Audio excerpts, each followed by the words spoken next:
Muito bom dia, você que me ouve e me vê nessa manhã tão abençoada por Deus. Eu gostaria de compartilhar aquilo que encheu meu coração. Quando o nosso coração se enche, é muito importante que a gente saiba compartilhar, possa compartilhar. E que bom que nós estamos nessa era tão especial em que nós podemos compartilhar aquilo que desejarmos compartilhar. E aí as pessoas podem ver o que quiser ver. Mas que bom que é assim, porque num lugar onde você pode falar o que quiser, você também pode ouvir se quiser. E é muito importante porque a palavra de Deus, livre assim no meio de tantas outras, a palavra de Deus sobrepuja, ela sobrepõe a busca de um coração que também deseja ser encontrado. E essa é a minha oração nessa manhã, que o seu coração possa desejar ser encontrado pela palavra de Deus numa intensidade tal que seja encontrado, porque Deus deseja que a sua palavra encontre você. Se o seu coração também deseja ser encontrado, essa combinação vai dar certo. Essa combinação de desejos, essa combinação de vontade vai com certeza dar certo. Eu quero já dizer uma coisa aqui de antemão, é que se você não deseja e não tem vontade, não tem problema nenhum não. Você pode chegar diante de Deus e falar com Deus: Deus, eu quero querer ter vontade. Eu quero te querer. Eu quero querer te querer. Me faça querer te querer.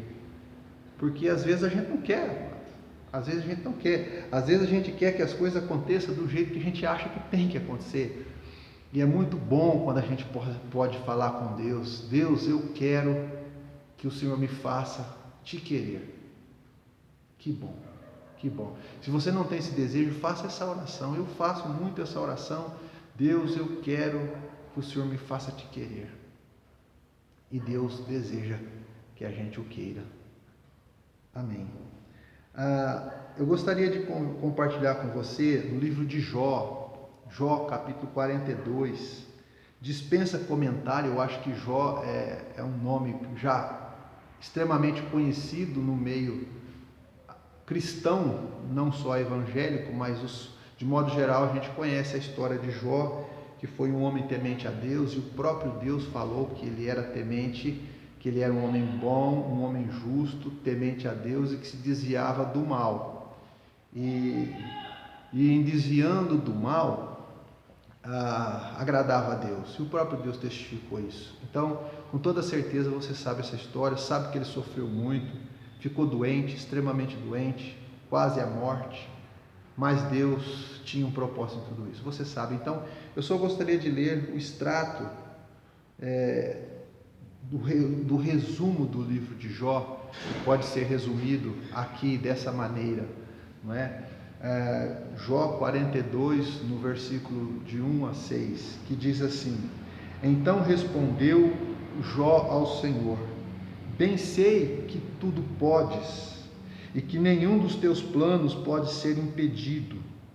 Quem é este que sem conhecimento obscurece o conselho? De fato falei do que não entendia, coisas que são maravilhosas demais para mim, e eu não compreendia. Ouve-me e eu falarei. Eu te perguntarei e tu me responderás. Com os ouvidos eu tinha ouvido falar a teu respeito, mas agora os meus olhos te veem. Por isso desprezo-me e arrependo-me no pó e na cinza.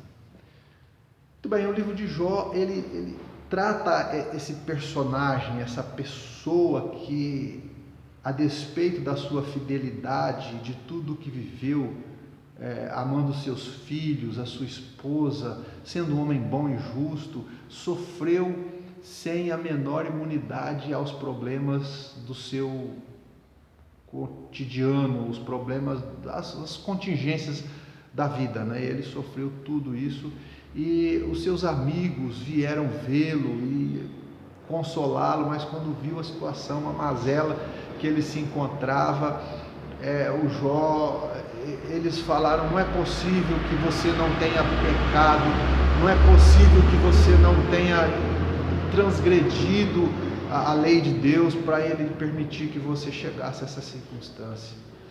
Então, o Jó chegou a ponto de, como se dissesse assim: Deus, vem aqui ver se eu tenho alguma coisa errada, vem aqui me mostrar o que está errado, porque eu não encontro erro em mim, não sei o porquê que eu estou sofrendo assim. Talvez Jó, ouvindo falar de Deus, o seguia pelo que ouvia, pelo que creu do que ouvia, e era um homem justo segundo o que ouvia, segundo o que cria do que ouvia. Mas agora ele não encontrava o menor argumento, ele não encontrava o porquê do seu sofrimento. E é interessante porque o livro de Jó, para mim, ele quer dizer uma coisa: eu te amo, Jó, eu te amo, Jó. E Jó responde também: Senhor, eu também te amo, só que eu não sabia, agora eu sei. Eu não sabia que te amava assim, eu não sabia que tu me amavas assim, mas agora eu sei o quanto tu me amas e eu sei também que te amo. Essa foi o extrato que para mim fica de Jó. Eu tenho uma brincadeira que eu faço ainda com meu filho, de 5 anos de idade, e a brincadeira é assim: eu me escondo e tento atrair ele a me procurar, e ele vem me procurar.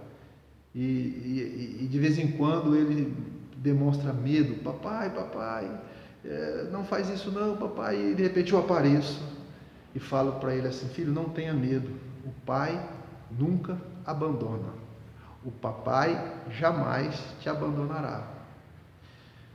E eu quero que isso fique gravado no cerne do entendimento do meu filho, que o pai jamais abandona. Evidentemente eu não estou falando simplesmente de mim, mas eu estou falando da figura do pai e de Deus, que nunca abandona. Jesus, no sofrimento da cruz, ele olhou para um lado, olhou para o outro, só via sofrimento, e ele simplesmente disse: por que me desamparaste? Mas no momento seguinte ele diz: nas tuas mãos eu entrego o meu espírito.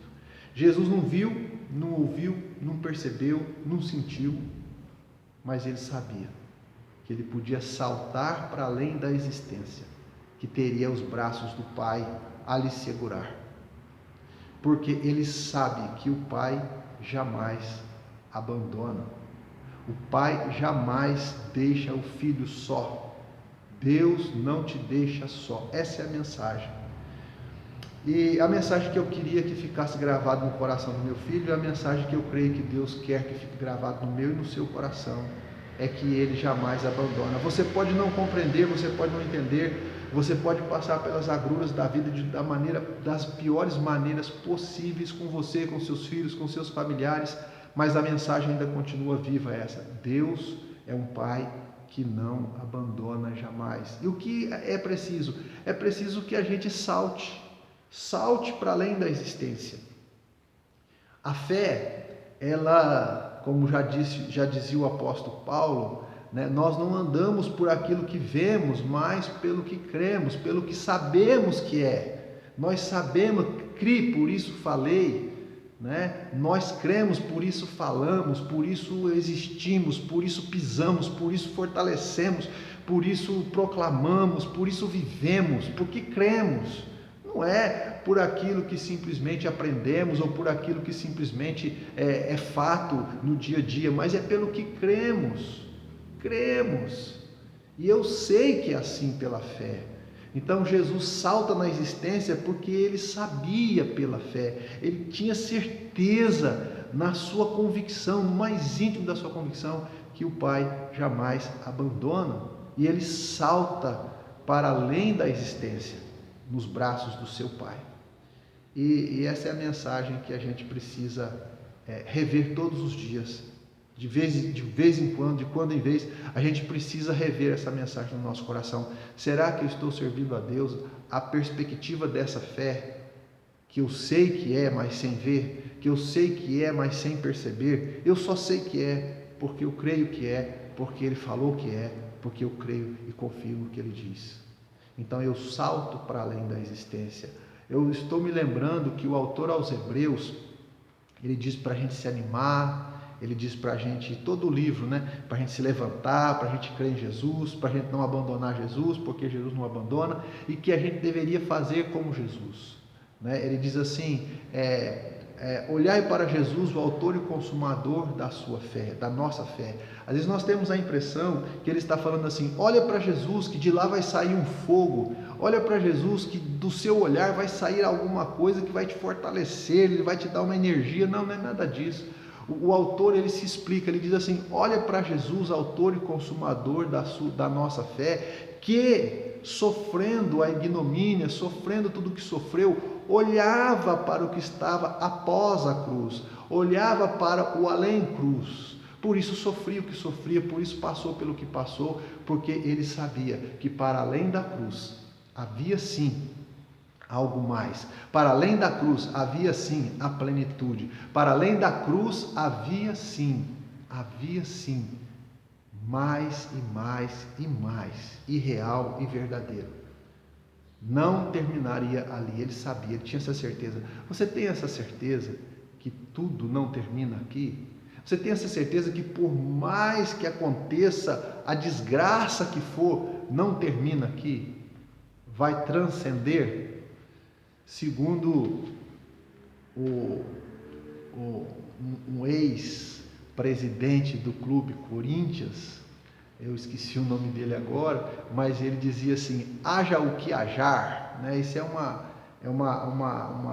tônica que ele usava de brincadeira e tal, nem sei se ele falava isso mesmo, mas é o que chegou a nós pelos comentaristas, haja o que hajar, Então, haja o que houver, ou haja o que hajar, Deus não abandona os seus filhos, jamais Deus te abandonará.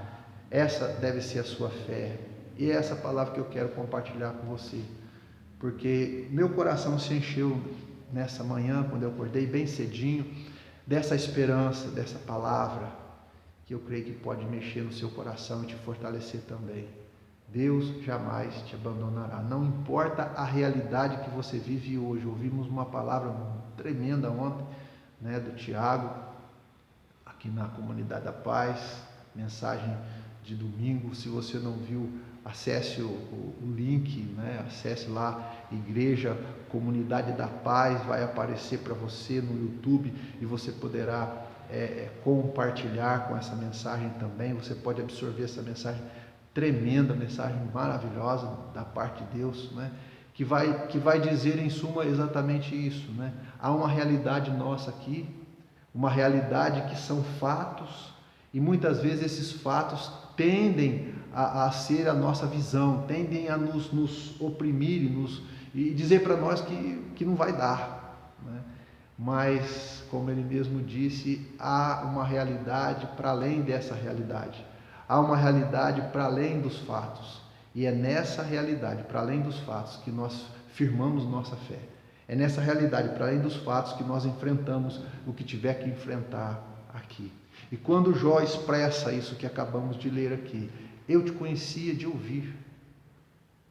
Eu ouvia a pregação, eu ouvia falar de ti, eu ouvia o testemunho, eu via as pessoas falando, eu percebia as pessoas falando, tudo no sensitivo, eu percebia e eu decidi crer e eu desenvolvi uma relação contigo. Mas agora que eu perdi tudo, agora que eu não vi mais, agora que eu não senti mais, agora que eu não percebi mais nada, eu te conheci mais de perto. Eu te conheci de ver, eu te vi, os meus olhos te viram, eu tive a minha própria experiência de realidade contigo. Não foi mais o extrato das informações que me chegavam e de uma certeza que eu tinha por causa do que eu ouvi. Não, agora a minha certeza faz parte de uma experiência nata, de uma experiência real, de uma experiência viva. Os meus próprios olhos te viram. Eu não creio em ti porque alguém disse que é bom crer. Eu não creio em ti agora porque alguém me convenceu que é bom crer, que é certo crer. Não, agora eu te vi, agora eu te percebi, eu vivi a minha própria experiência contigo. E eu sei que eu posso confiar que o Senhor jamais abandona. É dessa experiência que Deus quer que você se aproprie. Eu deixo para você um grande beijo bento, abençoado no seu coração, que possa preencher o seu dia e que você possa buscar a sua própria experiência com Deus, a ponto de dizer como Jó: eu sabia que era assim, mas agora eu te vejo, agora os meus olhos te veem, agora eu tenho a minha própria experiência contigo. Essa é a nossa fé. Fica firme. Deus te abençoe profundamente, em nome de Jesus. Amém.